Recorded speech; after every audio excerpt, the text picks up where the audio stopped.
Estas tesis nos pueden resultar actuales, pero lo cierto es que tienen más de 4 siglos.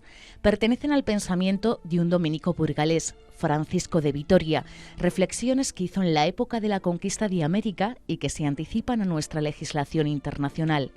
Oficialmente está considerado hoy Francisco de Vitoria como el fundador del derecho internacional moderno. Es decir, una vez constituidas las naciones y los estados, estas interrelaciones que tiene que haber entre unos y otros, pues Francisco de Vitoria es el fundador de este derecho. Habla en todo momento que la guerra es ilícita, es decir, no hay causa justa que venga, digamos, a motivar la celebración de una guerra.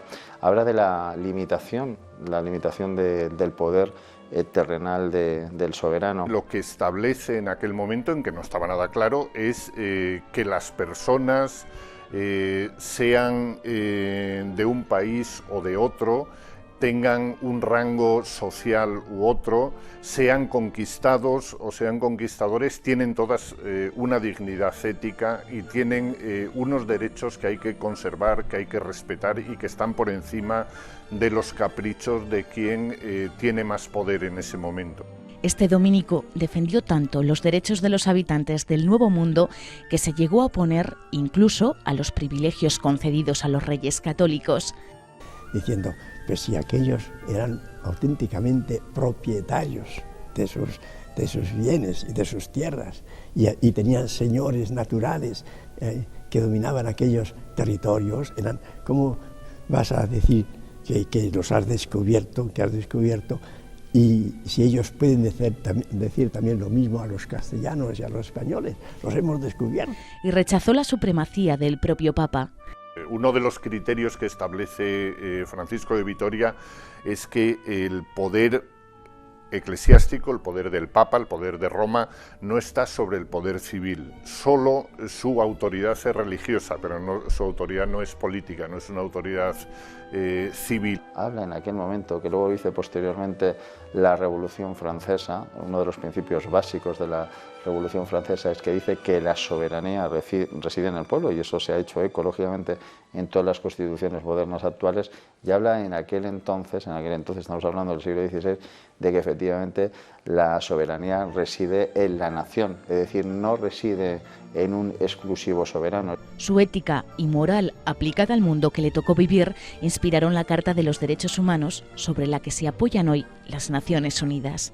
Habla incluso del tema de la imparcialidad en aquel momento del juez, de los juzgadores, en el sentido de que los reos no podían ser sometidos a tortura para lograr la confesión. Es lo que actualmente se denomina, y lo estamos viendo actualmente en todos los tribunales, el derecho a no declarar.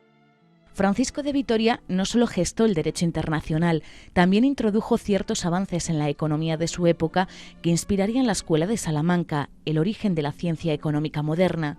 El comercio, el beneficio, la prosperidad, que era algo que se atribuía fundamentalmente a los judíos, estaba penado, era pecado, ¿no? Y él dice que no, que el precio de las cosas tiene que ser un precio justo, pero un precio que también resulte estimulante para el desarrollo de la libertad de las personas, no solo un precio que esté sujeto al coste de producción de los artículos.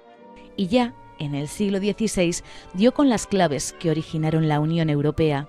Del derecho de libre circulación de personas, de ideas y de mercancías. A sus 34 años de edad, Francisco de Vitoria consiguió la plaza de catedrático de prima de teología en la Universidad de Salamanca, aumentando su renombre y prestigio internacional. Llamada prima porque era primera hora de la mañana y era la que más duraba y era la que era considerada como más importante. Aquí impartió clases durante 20 años. En ellas introdujo nuevos métodos de enseñanza, como el de tomar apuntes. Una cosa que ha llamado muchísimo la atención con respecto a las clases de Francisco de Vitoria es su estilo, ¿verdad? Un estilo sencillo, llano, elegante. Después de una vida fructífera como maestro, pensador, religioso y economista, una enfermedad de gota acabaría con Francisco de Vitoria en 1546. Su cuerpo descansa aquí, en el Panteón de los Teólogos del Convento de San Esteban, en Salamanca. Sus ideas, en cambio, siguen gozando de buena salud 4 siglos después.